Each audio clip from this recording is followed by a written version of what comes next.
2019లో ఉరవకొండకు వచ్చి జగన్మోహన్ రెడ్డి గారు ఏం చెప్పారు ఎన్నికల ముందు? 3 నెలల్లో హంద్రీనీవా పనులు పూర్తి చేస్తా అన్నాడు.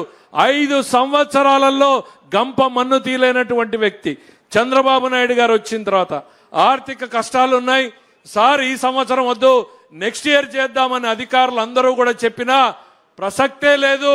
రాయలసీమ జీవితాలు ప్రజల నమ్మకాన్ని మనం వాళ్ళకొక కల్పించాం. కృష్ణా జలాల్ని తరలిస్తామని మీరు పనులు ప్రారంభించండి, డబ్బులు ఎట్లా దేవాలో నేను చూసుకుంటానని చెప్పినటువంటి మహానుభావుడు చంద్రబాబు నాయుడు. ప్రజల్ని కంపేర్ చేసుకోమంటున్నా, ఏ ఒక్కటైనా సరే రాయలసీమ గడ్డ మీద నుంచే నేను ఇవాళ జగన్మోహన్ రెడ్డిని అడుగుతున్నా, ఈ రాయలసీమకు నువ్వేం చేశావు?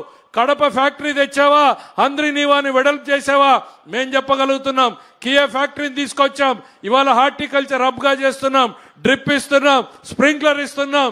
రాయలసీమలో ప్రతి ప్రాజెక్టుని కూడా పెట్టుబడులు పెట్టి ఖర్చు పెట్టి ప్రారంభించే రకంగా ఇవాళ చంద్రబాబు నాయుడు గారి పాలన జరుగుతూ ఉంది. జగన్మోహన్ రెడ్డి గారిని ఇదే హంద్రీనీవా వేదిక మీద నుంచి అడుగుతున్నా, మీరు కానీ మీ రాయలసీమలో ఉన్న నాయకులు కానీ హంద్రీనీవా మీద కాలువ గట్టు మీద చర్చకు సిద్ధమా అని నేను అడుగుతా ఉన్నా. ఏం మొహం పెట్టుకుని మళ్ళీ మాట్లాడతారు?